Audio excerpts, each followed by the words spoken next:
What's going on, guys? There's been a lot of news out this week, and I've been debating on what exactly I wanted to cover, but instead of covering just one topic, I decided to go over kind of array of topics, things that I liked that happened this week. So in this video, we're going to be talking about the Hyperloop. We're going to be talking about a new camera that came out, and we're going to be touching on a video that I saw on YouTube that I just wanted to share with you guys. So stay tuned, because this is your Fast Film Friday.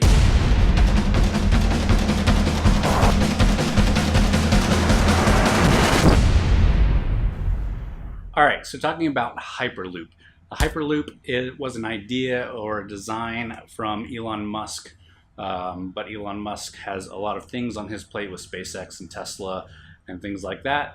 So he said he didn't have the time to really invest in it, but he wanted it to happen, so he gave all his plans and everything to the community, to the public, and told other companies to invest in these things and try to make this happen. One of the companies that took Elon Musk up on that was Virgin. Yes, the same Virgin from Virgin Mobile, from Virgin Airplanes, from Virgin Music. So they put together a Hyperloop plan, and they just recently did a test run that was successful. This happened in Saudi Arabia because they're willing to put up about $500 billion if they can get this right. To help their infrastructure. So Virgin's prototype is called the Vision 2030 Hyperloop Pod, and that's what they made a successful run with. 2030 points to the year that they actually want to have this up and running and launched in Saudi Arabia. So I know there's a lot of technical things, some problems that you'll have to overcome to really make a Hyperloop perform for day-to-day travel. But they said the same thing, and the same thing is true with airplanes. There's a lot of engineering that goes behind those. So I have no doubt that a company at some point is going to really perfect this. Is it going to be Virgin? I don't know. There's a lot of companies out there poised for this. But I definitely think it could be a future in transportation. And as a car guy, I know it's not cool to say that you're into public transportation, buses and trains and stuff like that, but I am. I'm really into that kind of stuff. And the more people on a bus, the more open the roads are for me to drive. So definitely looking forward to. I'll be following along with that. And if you're interested in it, leave me a comment down below, and I'll definitely give updates as I hear them. So completely shifting gears here, we're not talking about Hyperloop or transportation anymore. We're talking about cameras. So this week was NAB. It's a trade show for broadcasters, so it's more cinema and TV style camera gear. But one of the manufacturers that came out and showed off a new camera was a company called Blackmagic Design. Now, if you're not familiar with camera gear and camera tech, I'm a big camera nerd. I'm a tech nerd. I love that stuff, especially if you're on YouTube producing content, being a creator. You've got to be kind of in that area anyways. But I've always been into it, and one of the companies that I've kind of kept an eye on and watched and even considered buying a camera of theirs already is Blackmagic Design. They do some really incredible work, and they're well known in the industry if you haven't heard of them before. Now, I started this channel. Some of the first videos I did were with a Sony point and shoot camera. Then I had a Samsung camera, and then I used a Canon T3i. Then I moved up to a Canon M, and now I'm using a Canon SL2 camera. All of those have kind of progressed and gotten my quality better, I hope, which is the point of upgrading your camera, is to get better quality. I mean, the videos themselves are going to come down to the story that you're telling, or how well you're able to use the camera, but the camera can help with quality and different features. So that's what you keep looking at when you're upgrading cameras. And I'm pretty happy with the setup that I have right now. I really like the Canon SL2. It's lightweight. It fits all the lenses that I already have for Canons, that I've been in the Canon ecosystem for a long time. It's easy to carry around. Like I said, it's lightweight. It has all the features. I love the autofocus that Canon has. It's helped me out as a shooting myself kind of thing. What I'm doing right now, I just set the camera up, have it in autofocus, don't really have to worry about nailing that focus because I can trust the camera to get it right. Blackmagic has come out with a new camera.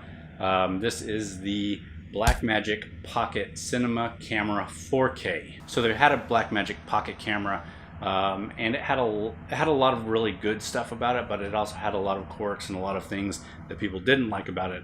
I did consider buying the camera, but after watching some reviews, the few things that people didn't like about it were really big deal breakers for me in buying the camera.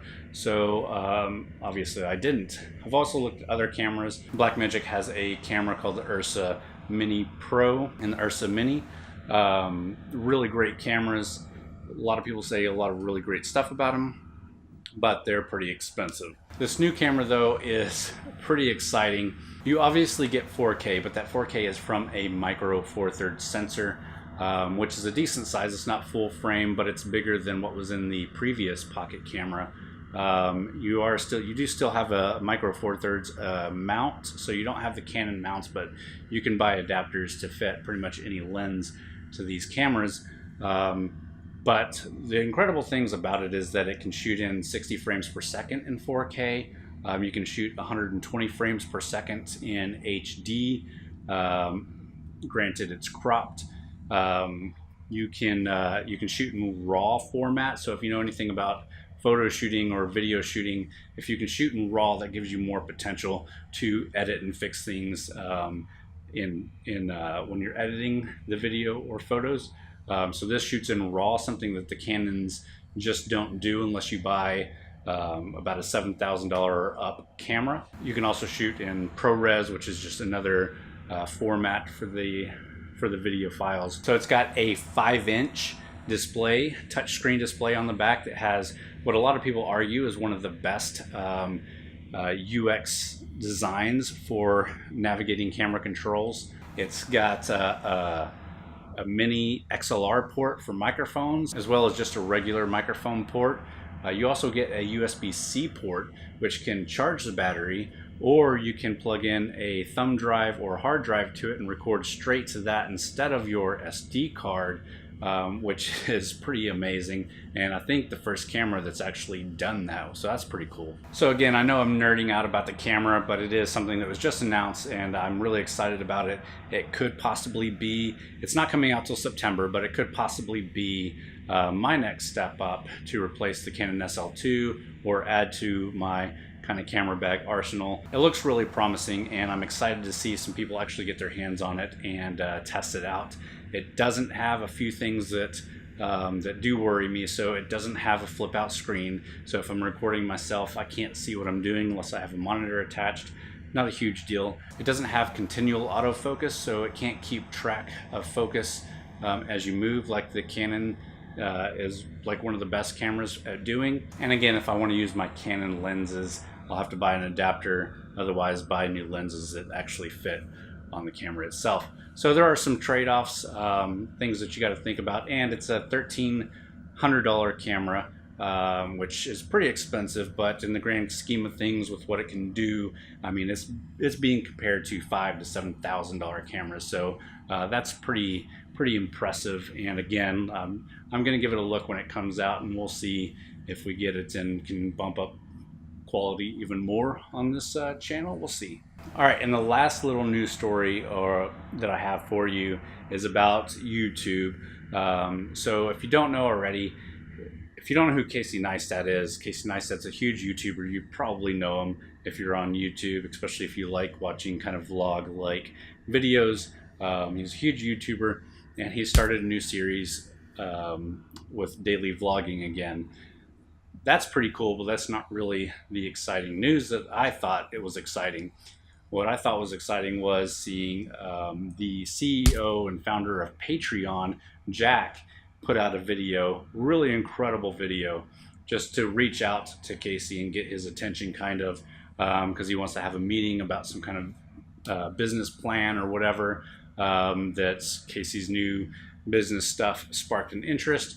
I don't know exactly what it is about it, but it just sparked my interest. It's pretty inspirational. I always like people that bootstrap their own companies that turn into, big things. So obviously Patreon is a huge company now. So it'd be interesting to see what his actual ideas and how they actually collab together, and that YouTube and these social platforms really make that happen. So just something really cool. I'll link the video down in the description or up in the iCards if you guys are interested in checking out his video. But again, I just thought it was really cool and worth mentioning. All right, well, I'll also have links to everything else that I talked about down in the description.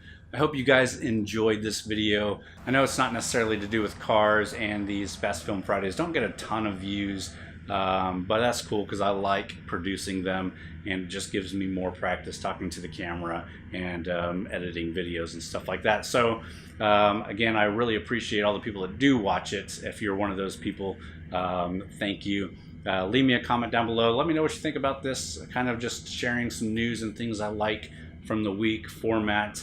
Next week, you'll want to tune in for the Fast Film Friday, as it's going to be something related to cars, but something a little bit different also, I hope. I'm going to try to film that a little bit next week. It's going to be cool.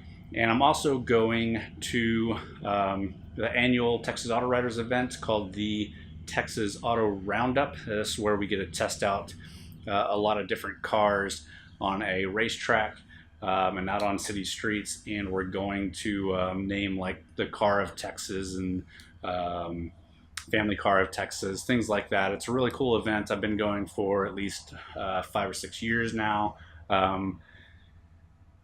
Hopefully I'll have some videos driving on the track or something like that. I'll figure out exactly what I want to do for this YouTube channel while I'm there. But look forward to those videos coming out soon as well. And as always, thanks for watching.